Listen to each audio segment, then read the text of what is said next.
Weilà raga, how's it going everybody? Welcome to today's nuovo video, our new video del giorno. Today I want to talk about lo stato dell'apprendimento d'italiano, or lo stato dello studio d'italiano. So I want to talk about the state of those who are learning Italian, the learning Italian world, as I see it as an Italian teacher. What is it like right now? The purpose of this video is it just sort of occurred to me in recent times as I've had different experiences with these different groups of Italian learners and also Italian teachers that it would probably be really cool for those of us who are studying the language to hear from someone as to, hey, what are you hearing on the street? What are you seeing right now in the field? What's going on? Where are we at? At least I know for me, I find that stuff really cool. I like to learn about these things. So, noi parleremo proprio di questo oggi. We're going to talk just about this today. Allora, dove possiamo iniziare? Da dove possiamo iniziare? From where can we begin? Where can we begin? Okay, let's begin first with what I'm seeing with sort of just when I'm teaching someone, what are their needs? What are they looking for? What I've come to find today is that many learners of Italian have some background in the language. This is different from many years ago when I first started learning the language. So I started learning it 20 years ago. But also it's important to note that I was really young. I was 13. So the exposure that you have at 13 is a little bit different than when you're an adult. So when you're an adult, it's different because you have so many more opportunities to meet people and to meet people of different ages. When you're a young teenager, you're more confined to your community, your classroom, your school, your sports team, your extracurricular. So you're still out there. Like, as a side note, I remember when I graduated college, all the adults were saying, Benvenuti al vero mondo. They don't say that in Italian, but that's what they were telling me. Welcome to the real world. And I remember realizing once I was in the real world, I was always in the real world. Not much had changed. Sure, little things change. Every season of life is going to be different.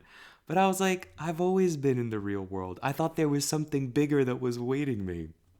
But no. So anyway, the point of what I'm saying is when you're an adult, you do have more opportunities to engage with people in very meaningful ways and deeper ways. And your life is a lot bigger with a lot more things going on than when you're younger. But at the same time, you're not completely hidden from everything as a child. But you are, to a degree. You know, there's sort of a sfumatura a ogni cosa. You know, there's a nuance, there's a shade of difference to everything.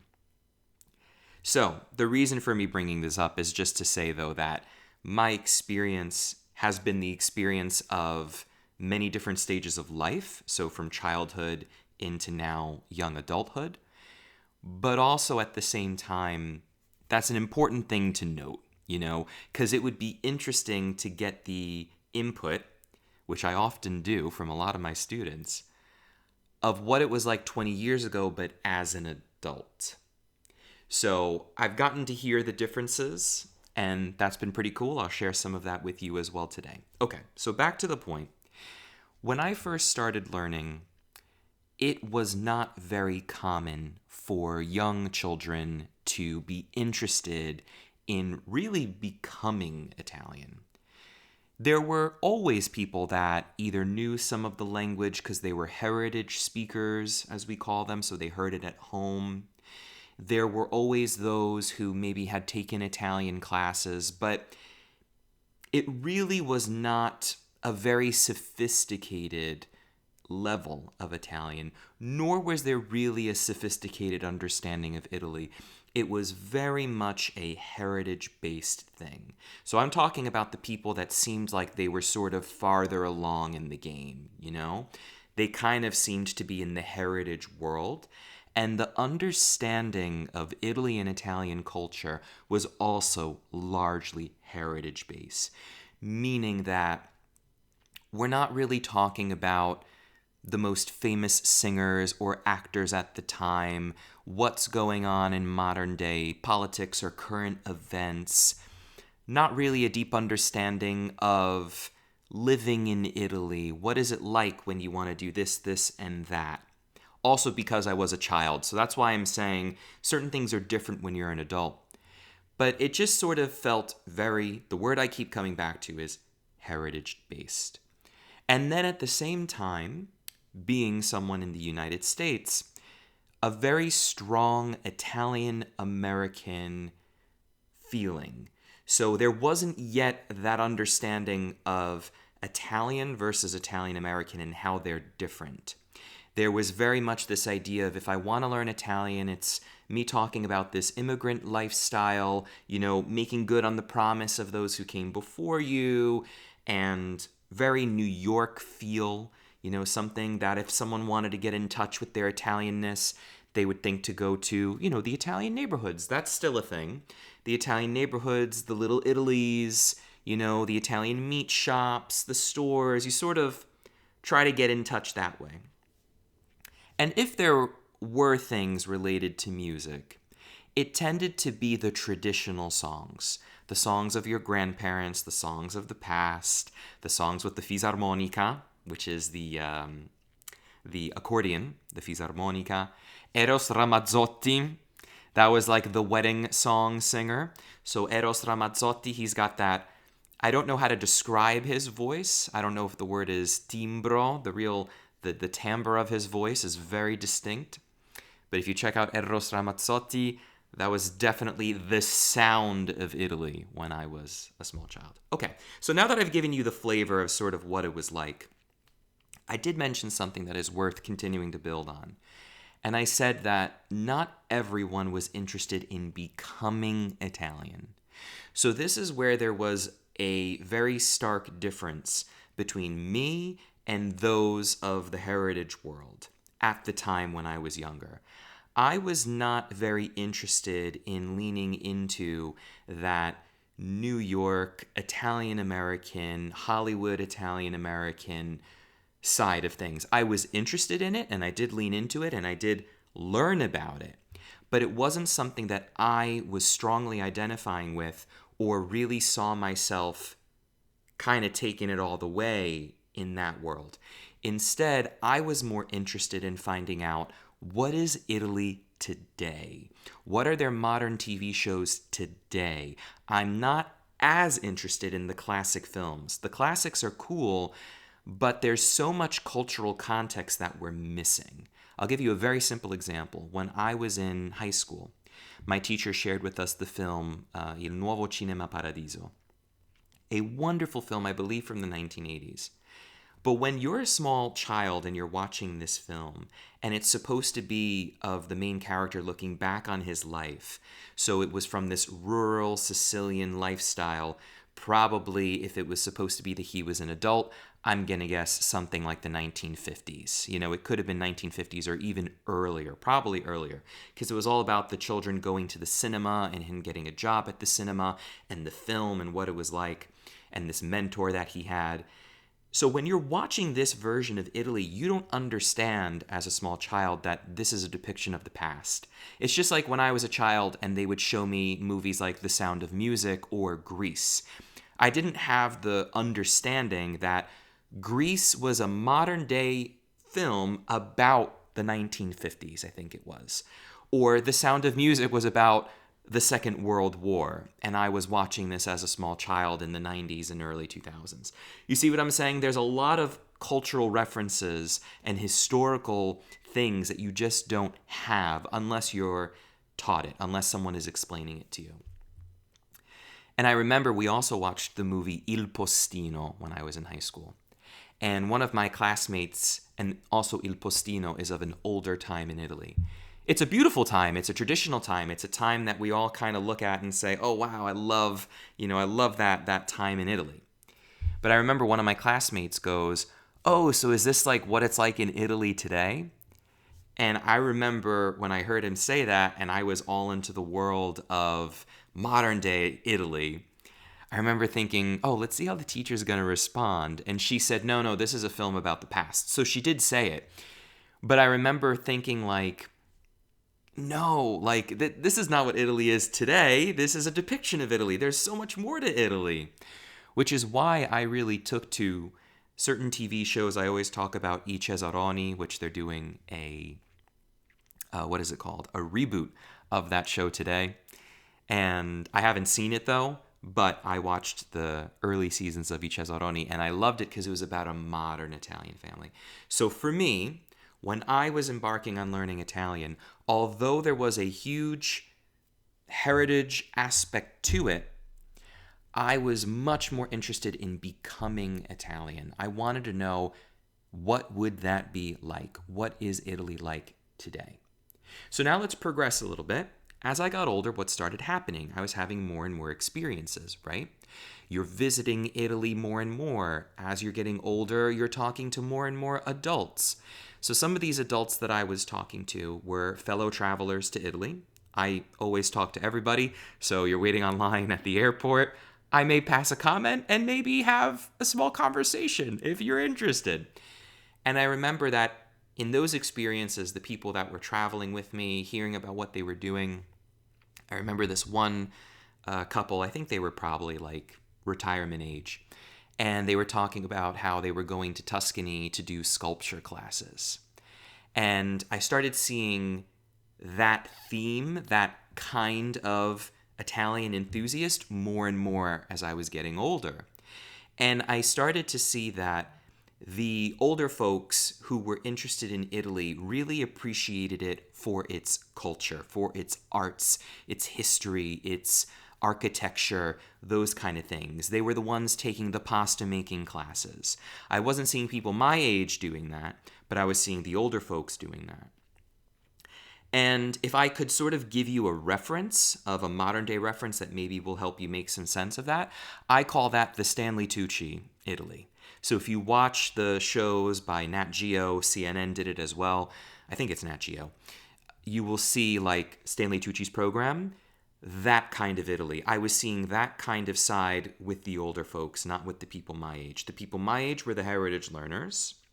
Then the older folks were the Stanley Tucci kinds. Then we had also the Giada De Laurentiis kinds. She was coming up on Food Network. And so then you started having that, which is similar to the Stanley Tucci kind, but more about the food. So that was a little bit more where the heritage learner and those sculpture guys, if you will, kind of were coming together because she was also in California, modern style Italian. There was a baking aspect to it too. But then you have the Rachel Ray kind. The Rachel Ray kind is more upstate New York, Italian American, but a little bit more American. You see where I'm going with this, okay? Those were kind of the influences that we had at the time. So, we also had what I was seeing in a lot of like college professors. So I'm going around to colleges, I'm taking a look at how it is in that part of life. And when they would speak to me in Italian, it was a studied Italian. These are the people that actually learned the language. They know a little bit more than the heritage speakers and the everyday person about Italy, but it's very much I don't know if frozen in time is the right word. It's a static. That's what it is, meaning frozen in that way. It's a static view of Italy.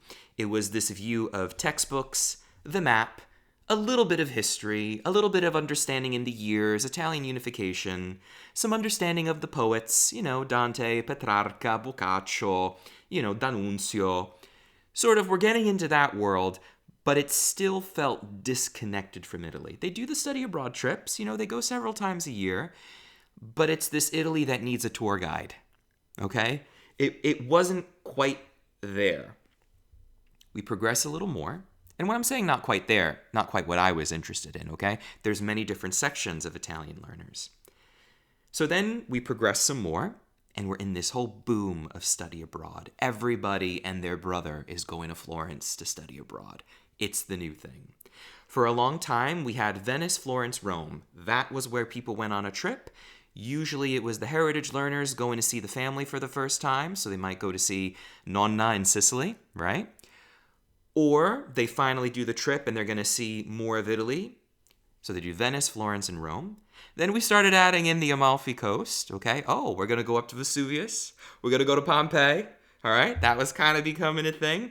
And we also have to keep in mind that what is also influencing what's going on? How cheap are flights? How frequent are the flights? What airlines are going? The difference in economy, the difference in what services are available. What are service providers providing in terms of these trips? What are we seeing on TV? You know, those sculpture Italians were also kind of like the Rick Steves world, you know? Kind of Rick Steves was going on. There was also Samantha Brown. I was a very big fan of the Samantha Brown thing. I love Rick Steves. I think he's brilliant.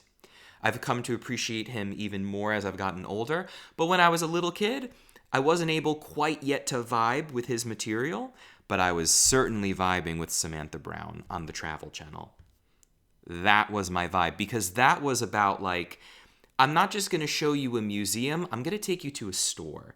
Like, check out her videos when she went to like different parts of Italy. I remember an episode in Milan, she went to something called like Salvagente, which was like not a secondhand shop. What do they call them? Like a consignment shop, something like that. An outlet. I think it was called an outlet. She went to an outlet. She showed you what aperitivo was. Or she went to this like printer that printed stuff in like red ink in an old-fashioned way with this big press. I was vibing with that kind of stuff. She'd go to a hotel off the beaten path. See where I'm going with this? That was my vibe of connecting with Italy. So, now that we're making a lot of progress, okay? We're getting there.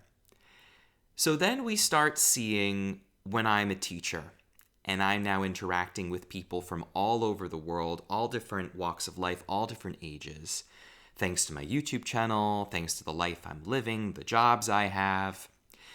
And what I started seeing was basically we had everything I was just talking about all wrapped up into one, and every individual would kind of be somewhere on the spectrum there. Either certain parts they like, certain parts they don't like, you know, whatever you're identifying with, whatever you kind of vibe with.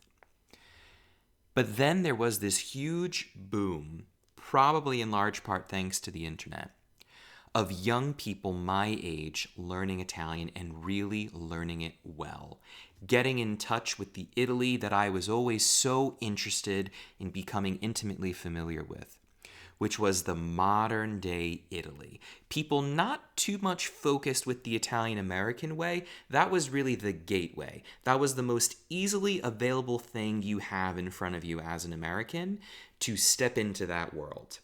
And what ended up happening is the more and more these young people are going into that, you know, we're the Whole Foods generation, I once heard someone say. This is probably an outdated topic at this point, an outdated term, but I just thought that was such a good way of putting it. It was a generation in search of authenticity, a generation in search of saying, I don't want the fake thing. We were raised on all the conservatives. Wait, is that what we say in Italian? Conservanti. That's what we say in Italian. I always get that confused.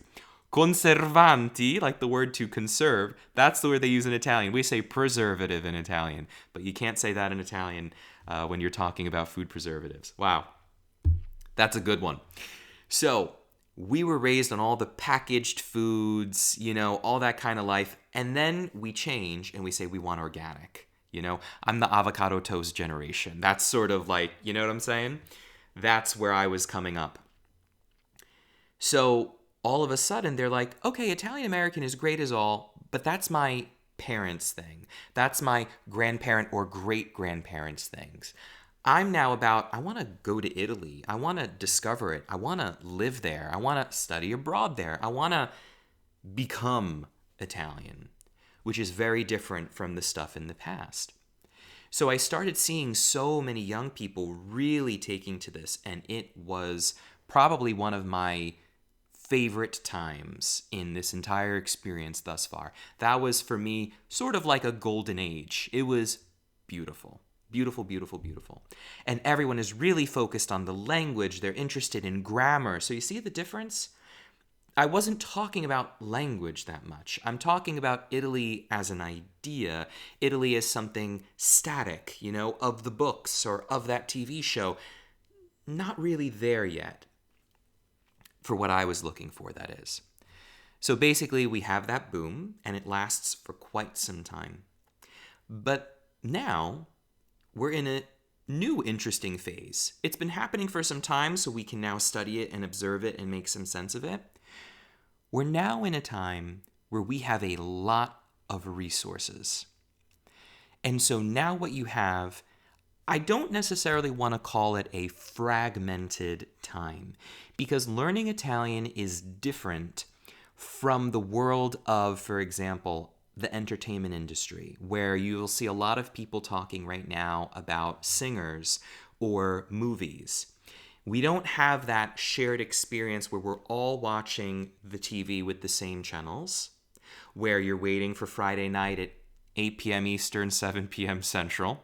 All right, if you were a kid watching Disney Channel, you know what I'm talking about. We're not all watching the same films that are coming out only in theaters. We've got Apple TV, Amazon, Netflix, HBO Max. We've got movies going on different platforms, but the ones that are really cultural phenomenons, like the Michael Jackson movie, The Devil Wears Prada 2, at this time as I'm filming the video, or not too long ago when it was Barbie and Oppenheimer.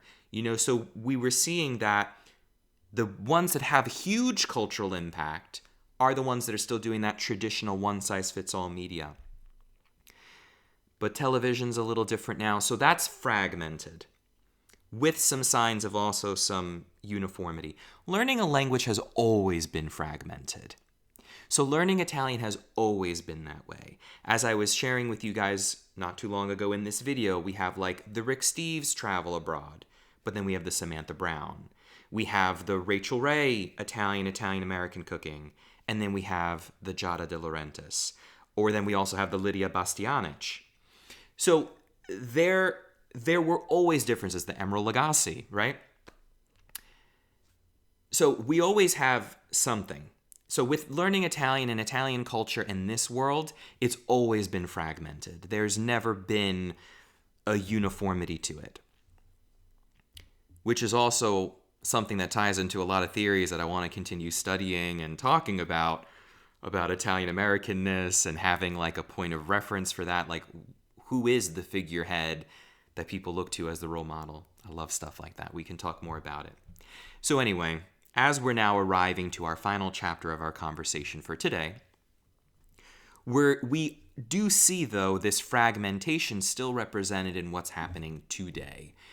And the way that you see that is when I started on YouTube, there were very few channels to learn Italian. I was one of them, and there were a few others. Now, when you're talking about YouTube, that's already fragmented from the mainstream, especially at that time in 2011 when I started my channel. But once you come to the place, right, the digital piazza, the digital forum, the online world, there was then only a few resources you had. So in that way, there wasn't that much fragmentation. Now, on the other hand, there are so many channels. There's not only YouTube for watching videos, there's TikTok, there's Instagram. There's even more. Some people use Snapchat. So, within this fragmentation, there's even more fragmentation. And people have different desires because it's now so readily available. I've noticed those that are studying Italian during like that golden age. Remember when I was talking about the golden age? What was happening in that time? It appeared that we were all like the die-hard appassionati delle lingue, that were really getting into it. Right now, because the resources are so readily available, e ci sono così tanti, there are so many of them, now you have even people that just have a minimal interest in learning Italian, have the same resources, can scroll and see the same things, and it becomes a form of entertainment as well as learning. There's always been an entertainment side. I understand that as a content creator, not only am I teaching, but I am presenting, I am performing. So it's not just, if it's a pure explanation, we're just going to be like this, here's the word for today, we're not that way. We're more theatrical, we're more performative. So there's always been an entertainment aspect to it. You want people to enjoy watching what they're watching and not only learn something. It's sort of like a 2-for-1 deal. But now I feel we've gotten a little bit more towards the entertainment side, and there's a preference of short-form content. There's a huge market of long-form content. I offer both. I do short-form on my Instagram because that's sort of what Instagram works with, and I'm long-form on YouTube because I prefer doing that on YouTube with my long videos. I like both, and there's people on all parts of this spectrum. But just to sort of round out this point that I'm making, yes, we've got a lot more fragmentation, but that's not really an issue. As I said, it's always been there. Instead, we now have so many different kinds of people learning Italian, and it's interesting for me to see as a teacher and just an observer, seeing as it's not only like the diehard people that are going out and seeking this content. I think that's one of the points that's important to make. You went to YouTube because you knew about YouTube. It was if you know, you know. YouTube was this small little community of people that were kind of in the know. What's this underground thing going on? Now YouTube is a normal thing, a normal part of life. If you want to see a video, you go online to YouTube. At least that's how I see it. Perhaps I'm wrong. But the point is, it's such a well-known name. When I started seeing big media companies, TV channels, networks, professionally produced shows for television are now uploading clips to an official YouTube channel, that's when I started seeing, okay, I think the underground has become the above ground. So when you had that group of people in that so-called golden age coming to YouTube, we're the people in the know, if you will. But now, both the people in the know and the people with a marginal minimal interest are in the same places. So it's interesting to see how it's a good thing that because we have so much available, even those who maybe would have been minimally interested, who wouldn't really go out of their way to learn Italian, are more starting to have that spark within them get lit to be like, maybe I am a language learner. Maybe I do kind of want to know more about this. That's an interesting fact that person just shared. So that's where we're at today. We're managing to collect so many more people, but not everyone will, translate or transform, convert? Not everyone will convert. You hear people talking about this when they build like an online store or brand, right? Let's say someone is trying to sell something. Your objective is to get the word out about what you're doing. But you understand that, let's say you get 1 million followers, only a portion of that million will convert into a paying customer, will convert into someone who's going to buy a ticket and show up at your event or your show. You see what I'm saying? So, and now that so many people have got platforms, social media platforms, I'm sure a lot of you are familiar with this and understand it in prima persona, firsthand. Because I remember when I first started my YouTube channel, people sort of viewed you a bit like a celebrity. I was never celebrity status, nor do I ever want to be. But I'm using that as an analogy to say there was sort of this elevated sense about those who were doing these things because it was not common. When something is very common, that elevation comes down because now it's been democratized. Even though it always was, there was nothing special about me uploading videos versus anyone else. So many of my viewers, my longtime viewers, are now successful YouTubers, Instagrammers, and everything else. It's always been really fun for me to see the people that I would message with for so many years. All of a sudden, I see their face pop up on a YouTube channel. I go, wait a second. Or I interact with fellow YouTubers or Instagrammers or whomever, and they say, Tom, I grew up watching your videos. I always watched you. Now I've got a channel. It's beautiful. I feel like, wow, I raised these kids. So anyway, Now we are at our conclusion. That's where we're at today. That's where we're at today. I would say that we have come back a little bit to when I was first really getting introduced to a wide population of Italian learners, those sculptors. Remember those sculptors from my story? We're kind of back there. But that is not a problem whatsoever. But it is interesting to see the cycles. That I find really interesting. Because with the way that this fragmented and even oversaturated, if you want to say, field is, as oversaturated and fragmented as it is, you still see cycles, and maybe it even helps feed the cycles because there's so much so quickly. You move on really quickly, people lose interest. It's hard, if you are someone on Instagram and you follow over 2,000 accounts, how many of those 2,000 accounts are really going to get suggested to you in your feed, or will you even bother to go check on? That's a lot of accounts to have as someone who's following them. That's a lot, Even having 100, 200, 300 is a lot, but forget about it in the thousands, and many people follow thousands of pages. So I think with so much going on, it's hard to get focused, but not everyone wants to be focused. Whoever wants to be will do it. So if someone really wants it, they'll do it. And I think it's going to be interesting to see, as always, how this will continue to progress. But what I find right now is sort of we're back at that place with those sculptors. We're kind of back there.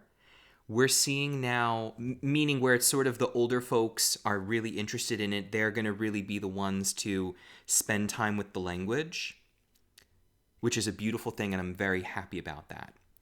I'm not unhappy about any of these cycles or shifts or changes that I've seen. I am a happy observer, and I'm participating in this world, and I'm happy just to be a part of it. What I see with the younger people now is there are so many people that are really good at Italian now. And I think it's because we have so many resources. There is now a much more standardized thing about going to Italy, going to so many different parts of Italy, living in Italy. You see living in Italy more of a... It's both a young person and an older person thing. So I would not say moving to Italy and living there is isolated. It's not isolated. It's across the board. Obviously, if you're older and you've got more money saved, that's a little different. But there is 100% a mobility of people. And it's interesting to see. I'll close on this point because I never like to make my videos too much longer than a half hour. And at this point, we're now just at the very small, more nuanced pieces. What we're seeing with people moving to Italy, not everyone is interested in becoming Italian, and not everyone that moves there is interested in really being perfectly bilingual, in sort of like forgetting everything you had and just becoming one of them. I'm still pretty much on that end of the spectrum where I'm kind of an all-inner. I'm sort of like, you wouldn't be able to tell where I was born, for example. That's always kind of been my objective. But I realize not everyone is at that far end of the spectrum. But it is interesting to see what the people who are moving there are interested in doing and how deeply they really get embedded in the culture. I'm seeing a lot of people that are going to Italy, they're living there, they're learning a couple words, and they love the warmth, and they feel a part of it, they feel a sense of place, but I do still see a little bit of this idealization going on, this romanticizing going on. There's nothing wrong with that, but I'm noticing it's different from my approach, which is fine. And that's okay. There's people on all different ends of the spectrum. They're just sort of still like interested in taking a walk on the cobblestone street. When you live somewhere and you're really a part of it, that isn't that much of a novelty anymore. So I think we're still in the honeymoon novelty phase when people are moving to Italy and living there. You do have those that are not in a honeymoon phase at all, and there's plenty of material out there, or content out there rather, if you want to see people talk about how they moved back home, or how they moved back home for a couple years and now they're going to move back again. So we're still in a early stage of all this stuff going on. But now it's also interesting to see how some people, they go somewhere on an idea, they see it's not for them. This was not something we had many years ago, all these stories I was sharing with you. So this is still all ongoing. It's still all ongoing. I'm interested to see where it's going to go. It doesn't have defined borders yet, as I was talking about the past. It's always easier to reflect on the past. But this is kind of where we're at. It's still sort of like swirling in the bowl. You know, if you think of like liquid, just kind of, it's all mixing right now. So these are some of the things I'm seeing, some of the things I'm observing. This is how it is from my perspective, my point of view, what I'm seeing in my lived experience. And it's a cool place to be. It's a cool place to be, and I'm enjoying seeing so many people really good at Italian, so many people still figuring it out for the first time, discovering it. The point that I was making about the entertainment, that's the only side I would say I'm not happy to see. I don't like that on social media, in order to get views, and what gets views and what people are really resonating with is the exaggerated, the stereotype, the recycled idea. I find a lot of those very tired. But you have to understand also my perspective. I'm someone who's also getting into the more academic side of Italian. I've always been on that farther end where I'm kind of like, you know, if I'm living in Italy, I'm only speaking Italian, I'm only doing Italian things, I have become this person. Like, I'm on that end of the spectrum. I'm not saying that's the right place to be. That's just my perspective. That's my bias. So coming from that perspective, it's difficult for me to see what I view as tired, recycled tropes. Sometimes they make me smile, sometimes I relate with them too, and I love them, and they make you laugh. But the fear I have with that is, it's so static. Ever since I studied Dante's Inferno, and we talk about the stasis of Inferno, that's been my word. I wrote a whole thesis on it, so I'm very much in that world right now. When something is static, you know, it doesn't have the movement that Dante then has in Purgatorio and then in Paradiso. I like movement. So the stasis of Inferno, even though Inferno is usually everyone's favorite part of the Divina Commedia, you know what I mean? That's a beautiful little analogy I just made on the spot. It's a little static, and I don't really like the static stuff. But perhaps that static stuff is the new gateway that I saw 20 years ago with the traditional Hollywood films, or those Italian classics that showed you a movie that was depicting a story of 30 years prior to its release. We'll see. All right, guys, that's going to be it for today's video. Hope you enjoyed it. Always remember to spread the love, e ci vediamo alla prossima. Va bene? Ciao ragazzi. Ciao.